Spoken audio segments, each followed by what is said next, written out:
Hello, welcome this video. আজকে আপনাদের কাছে একটা গল্প বলবো। গল্পটা হলো দুটি গ্রামের, যেমন একটি গ্রাম আর একটি গ্রাম। হ্যাঁ, দুই সাইডে দুইটা গ্রাম আছে, আমি আপনাদেরকে দেখাতে পারছি না কারণ আমার ভিডিওর আমি ক্যামেরাম্যান। তো গল্পটা ছিল এরকম যে দুটি গ্রাম ছিল, দুটি গ্রামের মধ্যে প্রায়শই ঝগড়া লেগে থাকতো। তো আছে না ওই যে আমাদের পাড়া, তোদের পাড়া, এ পাড়ায় আসবি না, ও পাড়ায় যাবি না, বা এ পাড়ায় আসিস দেখিয়ে দিব, এরকমের কিছু ছোটখাটো ঝগড়া লেগে থাকতো প্রতিনিয়ত। তো একটা পর্যায়ে এমন হলো যে ওই গ্রামের গরু এসে এই গ্রামের এক কৃষকের ক্ষেত খেয়ে ফেলে।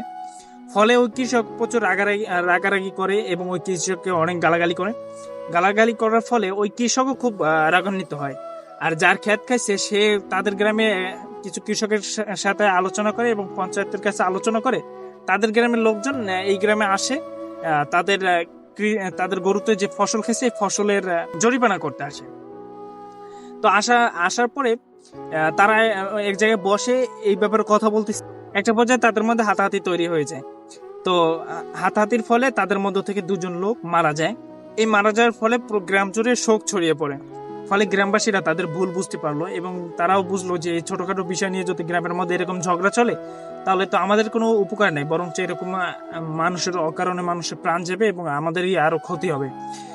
তো দুই গ্রাম মিলে পরবর্তীতে আলোচনা করে তারা আবার একটা সিদ্ধান্ত গেল যে তারা এরকম আর ঝগড়া বিবাদ করবে না। আহ, এর ফলে কি করবে তারা, গ্রাম দুটির মাঝে একটা খাল ছিল, এই খালের মাঝে একটা সেতু নির্মাণ করে সবার পরামর্শে।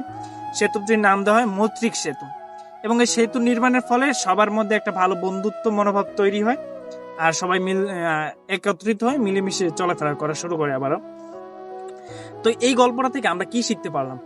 যে আমরা যে স্বাভাবিকভাবে আমরা সমাজে যে চলাফেরা করি না, আমরা সমাজে যে চলাফেরা করি, আমাদের মধ্যেও যদি এরকম মিল মহাব্বত না থাকে বা আমাদের মধ্যে যদি একে অপরের সাহায্যর অনুভূতিটা ভিতরে কাজ না করে, তাহলে আমরা সমাজের মধ্যে আর কি এইভাবে চলাফেরা করতে পারবো না। আমাদের মধ্যে বন্ধুত্বপূর্ণ মনোভাব থাকতে হবে, তাহলে আমরা সমাজের মধ্যে শান্তি শৃঙ্খলা বজায় রেখে চলাফেরা করতে পারবো, একটা সুন্দর একটা সমাজ গঠন করতে পারবো। তো আজকের গল্পটা এই পর্যন্তই।